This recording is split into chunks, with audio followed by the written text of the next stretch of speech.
Subscribe करें और bell दबाएं ताकि कोई खबर रह न जाए।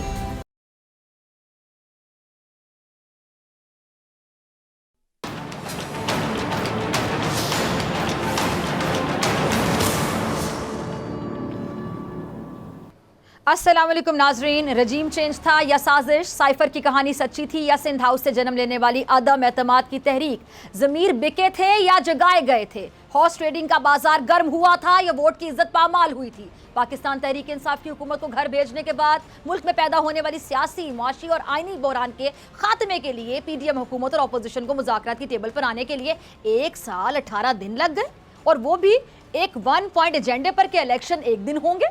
और इस एक 1 पॉइंट एजेंडे पर मुज़ाकरात के लिए पीडीएम हुकूमत और पाकिस्तान तहरीक इंसाफ के बड़ों ने सर जोड़े। पीटीआई वफ्द की जानिब से 3 शराइत हुकूमत के सामने रखी गई, जिसमें पहली ये कि जी मई में कौमी और दोनों सूबाई असम्बलियां तहलील की जाएंगी, दूसरी इलेक्शन को आगे ले जाने के लिए आइन में तरामीम करना पड़ेंगी, और तीसरी ये कि इलेक्शन जुलाई या ज्यादा से ज्यादा अगस्त के दरमियान में हो जाएंगे। मगर हुकूमत और पीटीआई की 2 घंटे तक जारी रहने वाली मुज़ाकराती नशिस्त बेनतीजा रही। वफ्द की मुलाकात के बाद यूसुफ रजा गिलानी साहब का कहना था कि जी पीटीआई के मुतालिबात इत्तेहादी जमातों के सामने रखेंगे और कल दोपहर 3 बजे दोबारा मुलाकात होगी, जिसमें मजीद तफसील के साथ बात होगी। इससे पहले आज कौमी असम्बली के इजलास में वजीर आजम ने अचानक एतमाद का वोट लिया और 180 वोट लेकर यह तासुर देने की कोशिश की कि ऐवान का वजीर आजम पर मुकम्मल एतमाद है, जिसके बाद वजीर आजम साहब को पार्लियामेंट के मान की याद सताती रही और फिर उन्होंने इसका इजहार भी किया अपने खिताब में कुछ इस तरह से। ज़रा देखिएगा, ज़रा सुनिएगा। जी, तो पीडीएम हुकूमत के वजीर आजम ने 1 पॉइंट एजेंडा तो सेट कर दिया, मगर पीडीएम के सरबराह मुज़ाकरात के हामी नहीं हैं। अब क्या पीडीएम में फूट पड़ेगी या सरबराह तब्दील हो जाएगा? मौलाना मुज़ाकरात के हामी आखिर क्यों नहीं है? मौलाना ने अपनी ज़बानी बता दिया, ज़रा सुनिए उन्होंने जो प्रेस कॉन्फ्रेंस में बयान किया। आज chief justice of Pakistan justice Umar Ata Bandial की सरबराही में जस्टिस एजाजुल एहसन और जस्टिस मुनीब अख्तर पर मुश्तमिल सुप्रीम कोर्ट के 3 रुकनी बेंच ने मुल्क भर में एक दिन इलेक्शन कराने की दरख्वास्त पर समाअत की। दौरान समाअत चीफ जस्टिस ने रिमार्क्स दिए कि चेयरमैन सैनेट ना हुकूमत के नुमाइंदे हैं ना अपोजिशन के, वो इजलास बुलाएंगे, इसमें भी वक्त लगेगा। हुकूमत मुज़ाकरात में संजीदा है तो खुद इकदाम उठाती, मुज़ाकरात करने पर अदालत मजबूर नहीं कर सकती। अदालत सिर्फ आइन पर अमल चाहती है ताकि तनाज़े का हल निकले। अदालत को कोई वजाहत नहीं चाहिए, सिर्फ हल बताएं। अदालत सिर्फ आइन पर अमल चाहती है ताकि तनाज़े का हल निकले। सुप्रीम कोर्ट के बाहर मीडिया से गुफ्तगू करते हुए सरबरा अवामी मुस्लिम लीग शेख रशीद साहब ने हुकूमत को अपने मखसूस अंदाज में खूब आड़े हाथों लिया और स्पीकर कौमी असम्बली के चीफ जस्टिस को लिखे गए खत को धमकी तक करार दिया। और मुज़ाकरात की कामयाबी के हवाले से शेख रशीद साहब का कहना क्या था, ज़रा उन्हीं की ज़बानी सुनिएगा।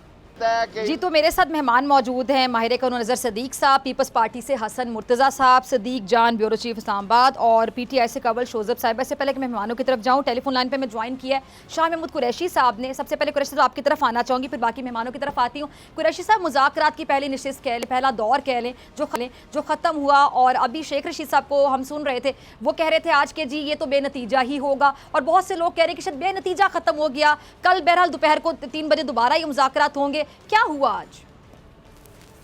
देखिए, आज हमारी पहली नशिस्त हुई जो तकरीबन 2 घंटे चली और उस पर तबादला ख्याल हुआ। तहरीक इंसाफ ने अपना मौक़िफ़ पेश किया और कोलिशन गवर्नमेंट ने अपना नुक्ता नज़र पेश किया। कल हम दोबारा मिलेंगे 3 बजे। हम इस नतीजे पे पहुंचे कि जी,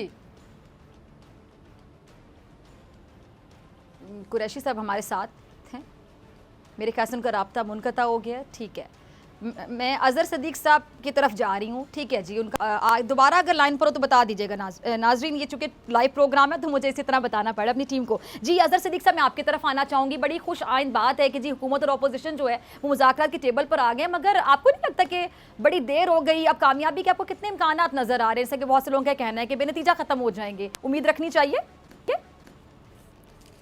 बहुत शुक्रिया फिजा। देखें, एक बात तो बड़ी वाज़ेह है कि वो हुकूमत जो इलेक्शन कराना नहीं चाहती और जो रवैया उन्होंने इख्तियार किया है अब तक, जिस तरह अदलिया की तजलील के हवाले से पार्लियामान के अंदर जो गुफ्तगू की, जो बाहर जो कुछ होता रहा है, आप इससे अच्छे की उम्मीद मत रखिएगा।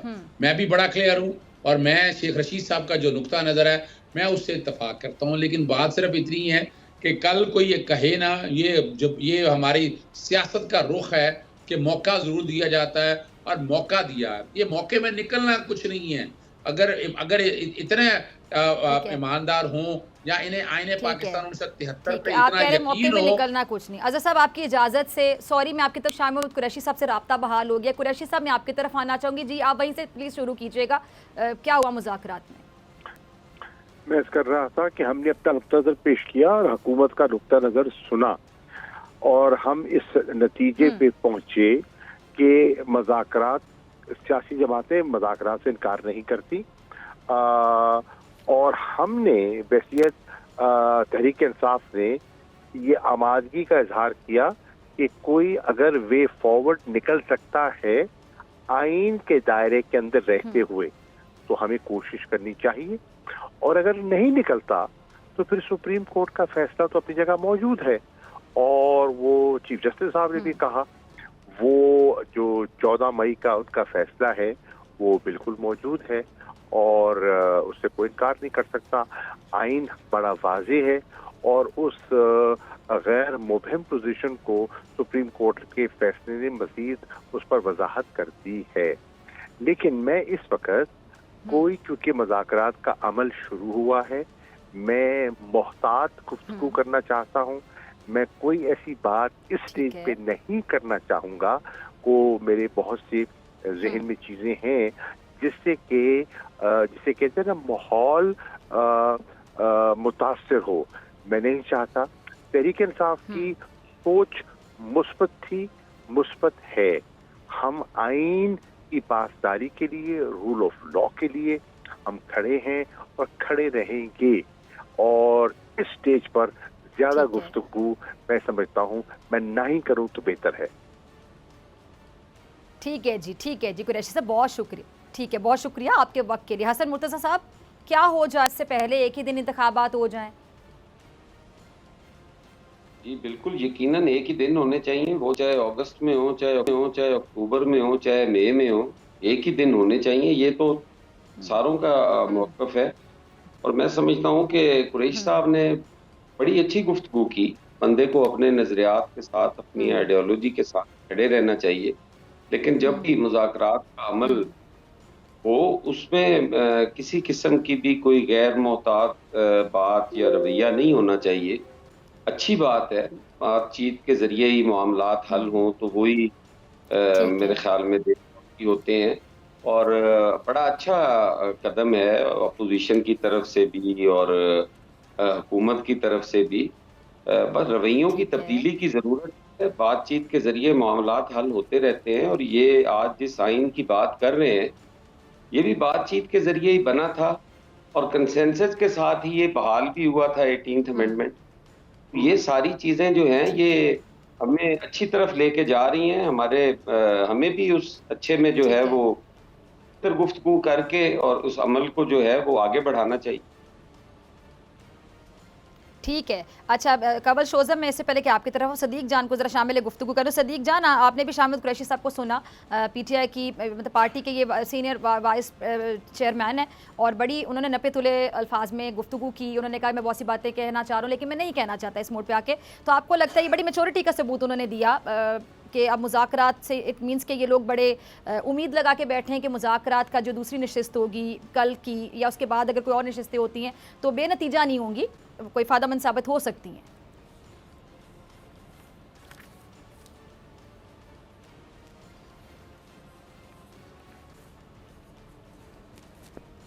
देखिए, मैं तो आज खबर ये दे चुका हूँ कि जो तहरीक इंसाफ ने जो बातचीत का आगाज़ किया, तो जो तहरीक इंसाफ ने अपने मुतालबात सामने रखे हैं, 3 मुतालबात सामने रखे हैं। उसके बाद मुज़ाकरात ख़त्म होने के बाद, पहला दौर ख़त्म होने के बाद मेरी बात नहीं हो सकी किसी सोर्स से, लेकिन जो 3 मुतालबात तहरीक इंसाफ ने सामने रखे उसमें पहला मुतालबा ये है कि मई में ही कौमी असम्बली और दो दीगर जो 2 सूबाई असम्बली हैं जो सिंध है और बलूचिस्तान को तहलील कर दिया जाए।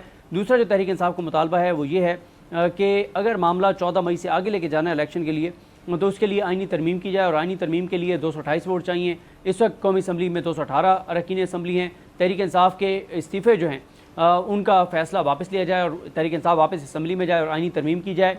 और जो तहरीक इंसाफ का तीसरा मुतालबा है वो ये है कि इलेक्शन जुलाई में या बहुत लेट तो मिड अगस्त में। इससे आगे तहरीक इंसाफ ने कहा कि हम नहीं जाएंगे। तहरीक इंसाफ ने अपने मुतालबात सामने रख दिए हैं। अब देखते हैं हुकूमत और हुकूमती जमातें आपस में डिस्कशन करेंगी और उसके बाद कल जो है वो तहरीक इंसाफ को बताएंगी कि वो लचक दिखाने को तैयार हैं नहीं हैं। क्योंकि देखें ना, हमें बहुत सारी चीज़ें नज़र आ रही हैं। कल तक आपने देखा जो कुछ कौमी असम्बली में कहा गया, जो तकरीरें की गई, तौहीन पार्लियामेंट की बात की गई, जो काबीने में कहा गया, जो इत्तेहादियों ने कहा, आज सुप्रीम कोर्ट करने को तैयार हैं। बातचीत हमने शुरू कर दी है, कल रात से हमने कमेटी बना दी है। तो कोई समझ नहीं आ रही कि हुकूमत मुज़ाकरात करना चाहती है या बिल्कुल नहीं करना चाहती। अभी तक कन्फ्यूजन का शिकार है हुकूमत, लेकिन चले ये एक अच्छी बात है, दोनों साइडों से मुज़ाकरात शुरू हो गए। कल वाज़ेह हो जाएगा कि मुज़ाकरात किस तरफ जा रहे हैं। ठीक है जी, तो मैं ज़रा कबल आपकी तरफ आती हूँ सदीक के सवाल को लेके कि आपको हुकूमत संजीदा नज़र आ रही है मुज़ाकरात के हवाले से। दूसरा कि आप लोगों की जानब से 3 शराइत रख दी गई, तो अगर हुकूमत की जानब से कोई शराइत रखी जाती हैं तो आपकी पार्टी की जानब से लचक का मुजाहरा किया जाएगा, क्योंकि इससे पहले पीटीए ने सख्त मौक़िफ़ अपनाए रखा है। बिस्मिल्लाहिर्रहमानिर्रहीम, थैंक यू वेरी मच फिज़ा। ये मुझे इको आ रहा है, ज़रा इसको ज़रा सेटल कर दें। देखिए, इनकी सारों की बातचीत का लुबे-लुबाब ये, क्योंकि शाह महमूद साहब तो बैठे हुए हैं उधर और उनका रिस्पॉन्सिबिलिटी जवाब देना बनता था। उन्होंने आज प्रेस टॉक में भी कोई क्वेश्चन आंसर्स नहीं लिए, बट सिटिंग आउटसाइड और जो पीछे इनका ट्रैक रिकॉर्ड रहा है उसमें जो अभी सदीक बात कर रहे हैं, काफ़ी इनका जो है वो फ्लिप फ्लॉप होते रहे हैं। इन्होंने लास्ट टाइम जब सुप्रीम कोर्ट में गए थे तो कहा जी हम कांटेक्ट कर रहे हैं और हम मुज़ाकरात कर रहे हैं, लेकिन मुज़ाकरात के लिए असद कैसर साहब को कांटेक्ट करते रहे, शाह महमूद साहब को नहीं किया। आज सुबह तक भी एम्बिग्विटी थी कि पता नहीं मुज़ाकरात स्टार्ट होते या नहीं होते, लेकिन बहरहाल मुज़ाकरात स्टार्ट हो गए हैं। और मैं एक चीज़ और भी बताती चलूँ कि कितनी भी तहरीकें हों, कितनी भी जंगें हों, कितने बड़ी बड़ी वर्ल्ड वॉर्स भी हों, at the end of the day आपको आके बैठना टेबल पे ही पड़ता है। आप जो भी होगा, जो भी मुज़ाकरात हैं, उसमें हमारा एक ही मौक़िफ़ है। और खान साहब ने ये जो मुज़ाकराती कमेटी बना के भेजी है, इसको फुल मैंडेट दे के भेजा है। ये अगर वहाँ बैठेंगे, ये डिसीजन लेने की पोजीशन में बैठे हुए हैं। मुझे ये समझ नहीं आई कि जो पीडीएम की तरफ से मुज़ाकरात करने आए थे वो अपना मैंडेट लेके कैसे नहीं आए हैं। जब वोट ऑफ कॉन्फिडेंस लिया आपने और हाउस जो है वो पीडीएम को रिप्रेजेंट करने वाले लोगों ने आके वहाँ बैठ के इनिशिएट किए डायलॉग, तो वो ये क्यों कह रहे हैं कि हम जाएंगे वापस, फिर इत्तेहादियों से बात करेंगे, फिर फलानों से बात करेंगे। इत्तेहादियों के साथ ही बैठ के तो आप आए हैं बीच में। सो यहाँ से कुछ थोड़ा सा मुझे तो क्वेश्चन मार्क लग रहा था। और दूसरी, आपको भी पता है, मुझे भी पता है कि डिसीजन इन्होंने तो करना नहीं है। जहाँ से इनको डिक्टेशन आएगी फिर आगे देखते हैं कि उसके बाद ये क्या किस तरफ जाते हैं। जिस एल्फी से ये सारे इकट्ठे हुए हैं उसी एल्फी के थ्रू ही बातचीत होगी, आई डोंट नो। लेकिन दूसरी बात ये है कि हम लोग तो सड़कों पे आने के लिए बिल्कुल तैयार हैं। खान साहब ने आज से 5 दिन पहले अपनी जो हम लोगों की ईद के चल रहे थे प्रोग्राम्स, उसमें कह दिया था कि अगर आइन को आप मुअत्तल करने की कोशिश करेंगे या कोई गैर आइनी यहाँ पर काम होगा या सुप्रीम कोर्ट को डिफंग करने की कोशिश की जाएगी, तो फिर जाहिर है हमारे पास तो यही ऑप्शन है कि अगर डायलॉग की टेबल पे मामला हल नहीं होंगे तो फिर सड़क पे तो जाना पड़ेगा। लेकिन इसको एक चांस देना बहुत ज़रूरी है, बिकॉज अगर अफ़ाम तफ़हीम से चीज़ होगी तो बेहतर है। और जो हसन साहब फरमा रहे थे, मैं सिर्फ इतना कहूँगी कि जो इलेक्शन एक डेट की आप बात करें, देखिए आइन में तो फिर ये एक डेट नहीं लिखी हुई ना। आइन में आपने 18वीं तरमीम की, सूबों को खुद मुख्तारी दी और आइन के मुताबिक जो असम्बली को तोड़ने का कॉन्सेप्ट है उसी को एक्सरसाइज किया गया। ये तो एक मतलब क्या कहते हैं कि वो हट धर्मी है कि जी एक ही दिन हमने करवाना है इलेक्शन क्योंकि हमारा वोट अभी नहीं है बाहर। लेकिन क्योंकि एक डेडलॉक पे पोजीशन आ गई है और एक साथ जो मामला है जिस पे मैं सबकी तवज्जो दिलवाऊंगी कि 22 तारीख के बाद से आपकी निगरान हुकूमतें जो है वो फारिग हो चुकी हुई हैं इस आइन के मुताबिक, उनका कोई आइनी रोल नहीं रहा है। तो इस वक्त अगर कोई आइनी जो इस वक्त बहरान क्रिएट किया गया है या निगरान हुकूमतें ख़त्म होने के बाद भी अगर वो बैठी हुई है तो ये सारा अनलॉफुल हो रहा है, नॉन कॉन्स्टिट्यूशनल हो रहा है। इसको ख़त्म करने का तरीका ये कि डायलॉग किया जाए, हट धर्मी ख़त्म की जाए और इस आइन को बचाया जाए। और एक जो मेरी नाकस राय है, आप ज़रूर इस पे कंसल्ट भी करें, ये आइनी तरमीम भी वन ऑफ होगी। ये ठीक है, मुझे ब्रेक का काजर 1 मिनट में ब्रेक है। आप तीनों मेहमान मेरे साथ मौजूद है, क्योंकि सदीक बाद में मौजूद है। आपसे एक चीज़ पूछना चाहूंगी कि बहुत से लोगों का ये कहना है आज के जी ये जो मुज़ाकरात का दौर शुरू हो गया तो शायद लेवल प्लेइंग जो फील्ड है वो बन चुकी है, तभी मुज़ाकरात शुरू हो गए हैं। क्या आप कहेंगे इस हवाले से? देखिए, नून लीग के नज़दीक तो लेवल प्लेइंग फील्ड का मतलब एक ही है कि मियां नवाज शरीफ को वापस लाया जाए, उनको आने दिया जाए और उनको रोक कोई नहीं रहा। उनके भाई की हुकूमत है और 13 जमातें इत्तेहाद में है, किसी को कोई इतराज़ नहीं है। लेकिन मियां साहब के साथ मियां साहब की ख्वाहिशात भी बहुत हैं। वो कहते हैं कि पहले मेरी जजेस से बात करो, सुप्रीम कोर्ट के जजेस पे भी उसी तरह से बात करो जैसे माजी में मैं करता रहा हूँ, और मुझे हाई कोर्ट के जजेस से भी बात करो, पूरी डील मुझे लेकर दो कि मैं वापस आऊँगा तो मुझे जेल ना जाना पड़े। लेकिन एक बार तो उनको जेल जाना पड़ेगा क्योंकि वो इस्लाह याफ्ता मुजरिम हैं, इश्तिहारी हैं, मफरूर हैं। एक बार तो उनको जेल में जाना पड़ेगा और वो कहते हैं कि बस मुझे जेल ना जाना पड़े, मैं आऊँ और सीधा जो है मैं अपने भाई का जो प्राइम मिनिस्टर ऑफिस है, प्राइम मिनिस्टर हाउस है, वहाँ पे जाऊँ, पूरा मेरा इस्तकबाल किया जाए। तो ये उनकी ख्वाहिश है। अब उनकी ख्वाहिश को पूरी करने के लिए बहुत से लोग जोर लगा रहे हैं, लेकिन अदालतों के लिए इतना भी आसान नहीं है कि वो इस हद तक सरेंडर कर दें कि वो एक इश्तिहारी को, एक मफरूर को बिल्कुल इतना प्रोटोकॉल दे दें और बिल्कुल उसके सरेंडर के बगैर, क्योंकि आइन ये कहता है, कानून ये कहता है कि जब तक वो सरेंडर नहीं करेंगे तब तक तो उनकी जानिब से कोई वकील भी पेश नहीं हो सकता पाकिस्तान की इसी अदालत में। ये एक मसला जो है वो खड़ा हुआ है। अगर मियाँ साहब के आने के लिए माहौल ठीक कर दिया जाए तो नून लीग बिल्कुल इलेक्शन में जाने के लिए तैयार है। ठीक है जी, चलें हम भी ब्रेक में जाने के लिए तैयार है। बहुत शुक्रिया। बाकी तीनों मेहमान मेरे साथ मौजूद होंगे। आपसे मुलाकात होगी शॉर्ट ब्रेक के बाद।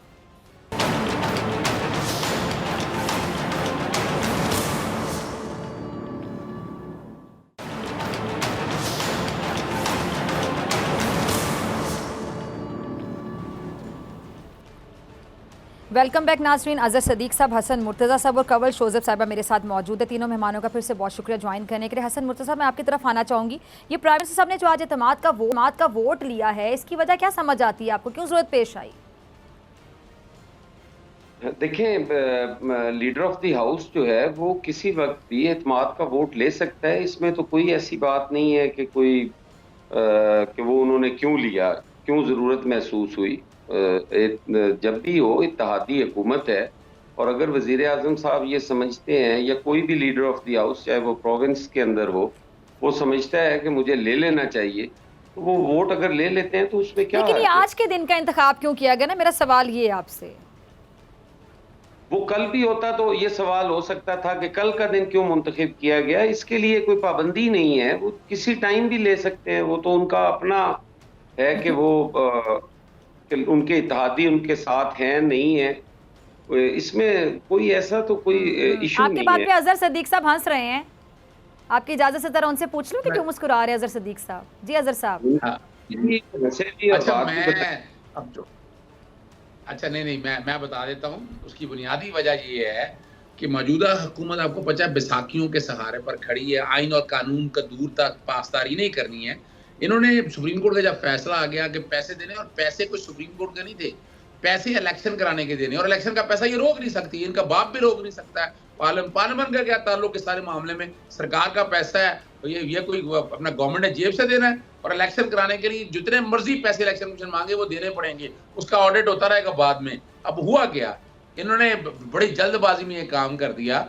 एक मनी बिल की शक्ल में आर्टिकल 84, आर्टिकल 74 की ग्रांट को पार्लियामेंट के सामने ले गए। पार्लियामेंट ने वो रिजेक्ट कर दिया। मनी बिल कभी भी रिजेक्ट नहीं होता, और वो इसलिए नहीं होता कि आर्टिकल 63 अगर पढ़ लें कि आपको पता है कि जहां एतमाद रद्दम एतमाद का वोट हो, तो मनी बिल पे भी आप अपने खिलाफ नहीं फैसला दे सकते, जो कि सारा आपने हुकूमत करनी और अक्सीरियत के साथ होनी है। अब ये अहमकाना हरकत थी कि इनसे ये काम हो गया तो उसमें अक्सीरियत होगी। और इसमें मैंने शेख रशीद साहब की तरफ से बाकायदा सदर पाकिस्तान को आइन के आर्टिकल 91 सब आर्टिकल 7 के साथ एतमाद का वोट लेने का कहा, और मैंने रीजनिंग सारी रखी है कि ये एतमाद खो बैठे हैं। इस पे मैं हसन मुर्तज़ा साहब का जरा पॉइंट ले लूं, तो कंवल की तरफ आती हूं क्योंकि हसन साहब को जानना है, उन्हें मुझे उनका शुक्रिया अदा करें। जी हसन साहब। मेरी गुजारिश ये है, मैंने पहले भी अर्ज किया है कि मुज़ाकरात हो रहे हैं, हमें थोड़ा सा मोहतात रवैया इख्तियार करना चाहिए और लफ्ज़ों का चुनाव भी बेहतर होना चाहिए। इस किस्म के अल्फाज के किसी के बाप का पैसा नहीं है और ये मुनासिब नहीं है। बाकी उनको रोका तो नहीं जा सकता, वो तो उनका हक है और वो ये हक पूरा भरपूर इस्तेमाल करते हैं। हमें बेहतरी का सोचना चाहिए जी, पॉजिटिव सोचना चाहिए। ये सारी चीज़ें जो हैं ये अपने मुज़ाकरात के जो लोग हैं, जो टीम है, उसको बताएं जी कि ये चीज़ें गलत हुई हैं, उन्हें दुरुस्त किया जाए। मेरा ख्याल है कि यहाँ पे बैठ के तो हम इस किस्म की करते रहेंगे तो वो मुतासर होने का ज़्यादा खतरा है, उसमें कोई बेहतरी नहीं आने वाली कि इन बातों से कोई बेहतरी आ सके। अच्छे अल्फाज के साथ भी गुफ्तगू कर सकते हैं, नहीं है कि एक दूसरे को हम इस किस्म के अल्फाज बोलें जो मुनासिब ना हो। ठीक है हसन मुर्तज़ा, बहुत शुक्रिया आपके वक्त के लिए। अच्छा कंवल, मैं अब आपकी तरफ कंवल और अज़हर सदीक साहब मेरे साथ मौजूद हैं। अब कंवल, वज़ीर आज़म साहब ने जो आज एतमाद का वोट लिया, टाइमिंग के बारे से बड़ी डिस्कशन हो रही है कि आज के दिन का इंतखाब क्यों किया गया, आपको क्या समझ आती है, क्यों ज़रूरत पेश आ गई आज के दिन ही एतमाद का वोट लेने की? देखिए, आज सुप्रीम कोर्ट की जो प्रोसीडिंग हुई है, अज़हर सदीक साहब बैठे हुए हैं, ये मेरे से ज़्यादा बेहतर जानते हैं। वो तो उस पटिशन पे हुई है जो शाखावर साहब लेके गए थे कि जी सारा इलेक्शन एक ही दिन करवा दो, और उसको डिसमिस कर दिया गया है क्योंकि ज़ाहिर है सुप्रीम कोर्ट ऑफ पाकिस्तान है, वो आइन और कानून के मुताबिक चलती है, पंचायत तो नहीं लगा सकते। दूसरी बात, कल भी अभी हेयरिंग होनी है, और जो एक्चुअल जो 4 अप्रैल वाला डिसीजन है उसको तो अभी तक नहीं छेड़ा गया है। तो 2 दफ़ा इन्होंने अपना मनी बिल जो पेश किया था उसको खुद ही रिजेक्ट किया, और वो इलेक्शन करवाने के हवाले से जो 21 अरब रुपए हैं या 20 अरब रुपए हैं उसके ऊपर बातचीत थी। आज एक बड़ा यूनिक काम हुआ है ना कि बिलावल भुट्टो ने एक रेजोल्यूशन पेश की और इन्होंने पैसे दे दिए उस पर। यानी अब असेंबली जो है वो रेजोल्यूशन की बेस पे पैसे या सप्लीमेंट्री ग्रांट्स दे रही है, लेकिन अगर नई पैसे दे रही है तो सिर्फ वो इलेक्शन कमीशन ऑफ पाकिस्तान को नहीं दे रही, क्योंकि नीयत में खोट है और दाढ़ी में तिनके हैं, और एक दूसरे पे आजकल जो है ना वो चोर बहुत ज़्यादा भरोसे का इजहार कर रहे हैं, लेकिन आवाम से जाके वोट नहीं ले रहे।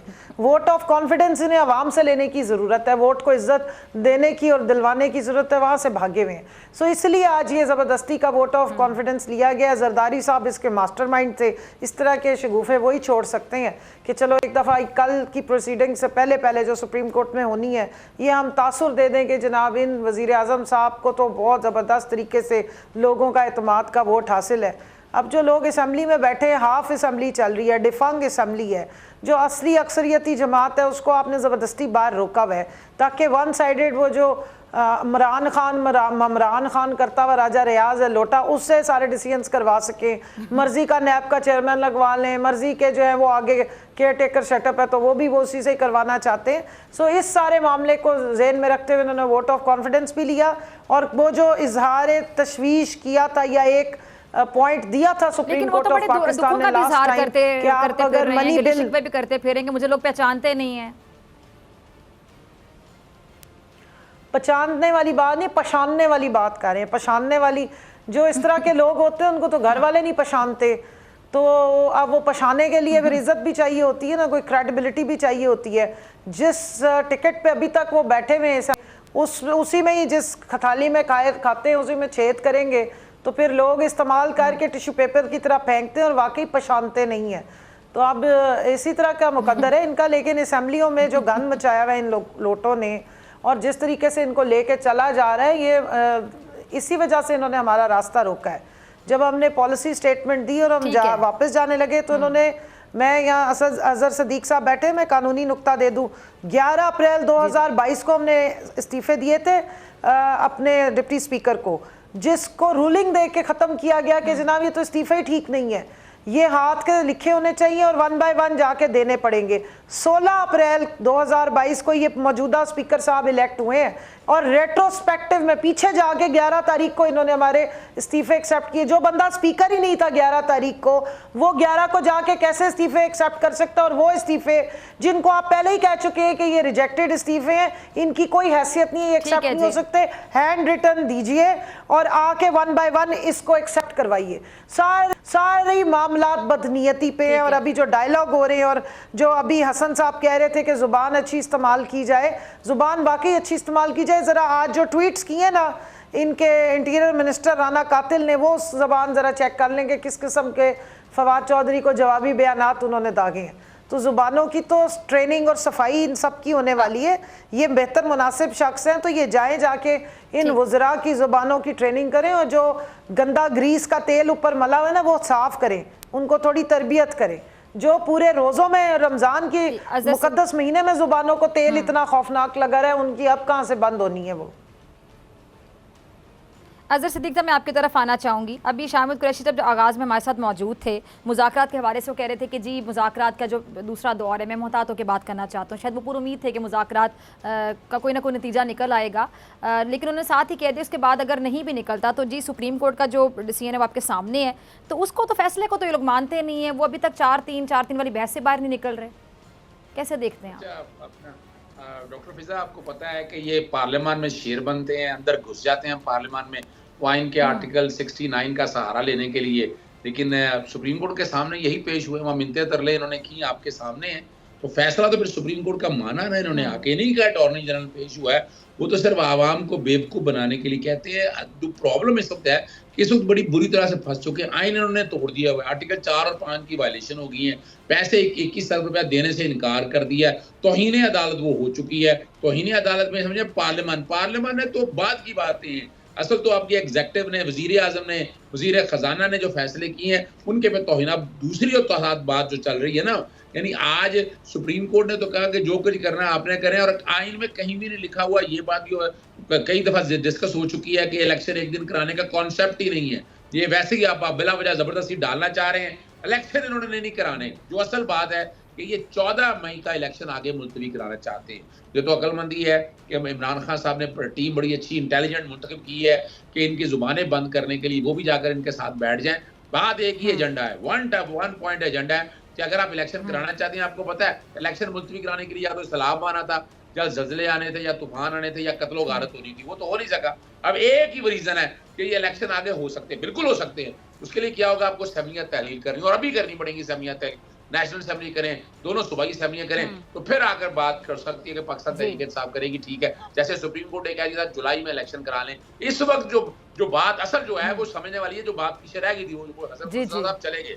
मैं बड़ी सीरियस बात करना चाह रहा था, एतमाद का वोट इसलिए लिया है कि वो इतनी बड़ा ब्लंडर हो गया है, और एतमाद का वोट लेने के वो बुरी तरह फंस चुके हैं। सुप्रीम कोर्ट का हुक्म की तब उन्होंने डिफाइंस कर दी है, और अब आगे क्या है, अब वो छुपना चाहते हैं इस बात के पीछे कि नहीं है। और जरा सुनिएगा, 180 वोट ली है, पार्टी पोजीशन 181 की, तो 180 वोट में से 20 जो वोट है गालबन या जितने भी वोट लिए हैं वो वो पीटीआई के वोट है, और आर्टिकल 63 को सामने रखते हुए किस कैपेसिटी में ले लिए, वो तो पीटीआई की अमानत है। और बड़ा शोर डालते रहे कि आपने बड़ा ऐवान जीत लिया, ऐवान क्या जीत लिया, अक्सरियत तो खो बैठे हैं आप। अब ये नया चैप्टर शुरू होना है कि जिसमें इनके लिए बड़े मसाइल बनने हैं। दोनों तरह से पूरी तरह फंस चुके हैं इस मामले में, और अब जो कहानी सारी आनी है, आप जरा सोचिएगा, इस मामले में हम सारे एक जो गलती कर रहे हैं, हम इलेक्शन कमीशन को आजाद छोड़ रहे हैं। इलेक्शन कमीशन ने जो आइन जो सुप्रीम कोर्ट करवा रही है, अगर इलेक्शन कमीशन कर देती तो मसला ही कोई नहीं था, लेकिन इलेक्शन कमीशन भी एक उन्हीं के साथ, अब मैं तो लफ्ज मिला भी अगर कह दूं कि उन्हीं के एजेंडे पर लेकर चल रही है, फिनांस सेटअप लगाना या बाकी सारा प्रोसेस। उम्मीदें हमें जो है ना वो अदालतों से ही है, अदालत का फैसला आ गया हुआ है। और ये भी बताना चलूं डॉक्टर फिजा, ये लाहौर हाईकोर्ट का फैसला 10 फरवरी का है, जिस पर इलेक्शन कराने का कहा था। हम तो सुप्रीम कोर्ट को कंफ्यूज करते फिर, सुप्रीम कोर्ट ने भी वही कहा जो लाहौर हाईकोर्ट ने कहा था। ठीक है जी, ठीक है, सब ठीक है। कबल मुझे आपका लास्ट कमेंट चाहिए, फिर मुझे क्लोजिंग की तरफ जाना। कमेंट आप इस पे क्या करें जी, आप इंतजार ही कर सकते हैं। बेसिकली तो जब इलेक्शन कमीशन, जब सुप्रीम कोर्ट ने के सामने इन्होंने कहा जी हम डायलॉग करना चाहते हैं, तो सुप्रीम कोर्ट ने इन्हें इंसिस्ट नहीं किया डायलॉग करने का, ऑप्शन दी है, और उस टाइम पे इन्होंने कांटेक्ट नहीं किया। ये साबिक स्पीकर साहब को कांटेक्ट करते रहे हैं, लेकिन जो नुमाइंदा एक्चुअली जिनको नॉमिनेशन दी गई है, मैंडेट दिया गया है चेयरमैन तहरीक इंसाफ की तरफ से, वो शाह महमूद कुरैशी साहब, फवाद चौधरी और अली ज़फ़र साहब हैं, उनको कांटेक्ट नहीं किया। तो आज वो कांटेक्ट हुआ है, और शाह महमूद कुरैशी साहब इंतहाई रिस्पॉन्सिबल शख्स हैं, इसलिए उन्होंने अभी रिफ्रेन किया कोई बात करने से। उन्होंने प्रेस टॉक में भी कोई बात नहीं की थी, क्योंकि वो ये टाइम देना चाहते, इन्हें वो कोई बहाना नहीं देना चाहते भागने का। और मैं हैरान ये हो रही हूँ कि जिसको इनकी तरफ से भेजा गया है, क्यों उनके पास मैंडेट नहीं था। वो पहले आए हैं और वो नशिस्तन गुफ्तन और बर्खास्तन करके चले गए कि हम पहले जाएंगे पूछ कर आएंगे। तो पूछना जिनसे है वो आपको भी पता है, वो मुझे भी पता है कि पूछ के जब आएंगे तो फिर देखेंगे। बहरहाल आइन की जो, जिस तरह अजहर साहब कह रहे हैं कि आइन की जो खिलाफ वर्जी है, उस पर कभी भी पीटीआई इनके साथ बैठ के मुज़ाकरात नहीं करेगी। आइन की वायलेशन हम नहीं होने देंगे, और अगर कोई अमेंडमेंट होगी तो वो वन ऑफ होती है, वो ये कोई परमानेंट नहीं होती, ये कंडीशनल तरमीम होती है, जिसके लिए इनको लोग चाहिए असेंबली में, और वो जाहिर है ऑपोजिशन की कमी है। ठीक है, ठीक है, दोनों मेहमानों का कवर शोज़ब आपका, अज़हर सिद्दीक़ का बहुत शुक्रिया। और नाज़रीन, अब बात करेंगे पाकिस्तान के नंबर 1 चैनल बोल के साथ होने वाले जुल्म व सितम की। इन गैर आइनी गैर कानूनी इंतकामी कार्रवाइयों का मैं जिक्र करूंगी जिसका बोल को हमेशा निशाना बनाया जाता रहा है, क्योंकि बोल का कसूर सिर्फ इतना है कि बोल सच बोलता है, सच दिखाता है, और यही सच बोलना, सच दिखाना हमेशा बोल का जुर्म बन जाता है, क्योंकि इस मुल्क में सच बोलना, सच दिखाना सबसे बड़ा जुर्म है। ये इसी का तो नतीजा है कि आए दिन बोल की आवाज़ को दबाने के लिए ओछे हथकंडों का इस्तेमाल किया जाता है, आज़ादी इज़हार राय के हक को सल्ब किया जाता है। बोल न्यूज़ के को चेयरमैन शोएब शेख साहब समेत सीनियर सहाफ़ियों पर झूठे मुकदमात बनवा कर, अगवा कर हिरासा किया गया। बोल की नशरियात को बंद करने की सेंचुरी कर दी गई। बोल इंतज़ामिया को निशाना बनाया गया, और जब इससे भी जालिम की बदरू को तस्कीन नहीं पहुंची तो बोल न्यूज़ के मार्केटिंग हेड आकाश राम को अगवा कर लिया गया। आकाश राम को नामालूम अफराद ने उनके घर से अगवा किया, जिसके बाद आकाश राम का कुछ पता नहीं है। आज आकाश राम को अगवा हुए 17 दिन गुजर गए हैं, लेकिन अभी तक उनके बारे में कोई मालूमात नहीं है। आकाश राम को किसने अगवा किया, किस इल्ज़ाम में, किस जुर्म में अगवा किया, क्या दुश्मनी थी, अगवा कर लेकर कहाँ जाया गया, रियासती इदारे किसी भी किस्म की खोज लगाने में नाकाम है। आकाश राम की वालिदा अपने बेटे की बाजियाबी के लिए रियासत से सवाल कर रही हैं। अक़लियती बरादरी में शदीद गम और गुस्सा है, आलमी मीडिया भी बोल रहा है। कब तक, आखिर कब तक इस तरह का जुल्म बर्दाश्त किया जाएगा? कब आकाश राम की वालिदा को मिलेगा? कब बोल को इंतकामी कार्रवाइयों का निशाना बनाने का सिलसिला बंद होगा? बोल ने हमेशा सच दिखाया है और आगे भी हमेशा सच की ही जंग लड़ता रहेगा। इसी के साथ मुझे दीजिए इजाज़त, आपसे मुलाकात होगी इंशाल्लाह कल सेम टाइम सेम चैनल। अगर ज़िंदगी ने वफ़ा की, दुआओं में याद रखिएगा, अपना बहुत ख्याल रखिएगा। अल्लाह निगहबान।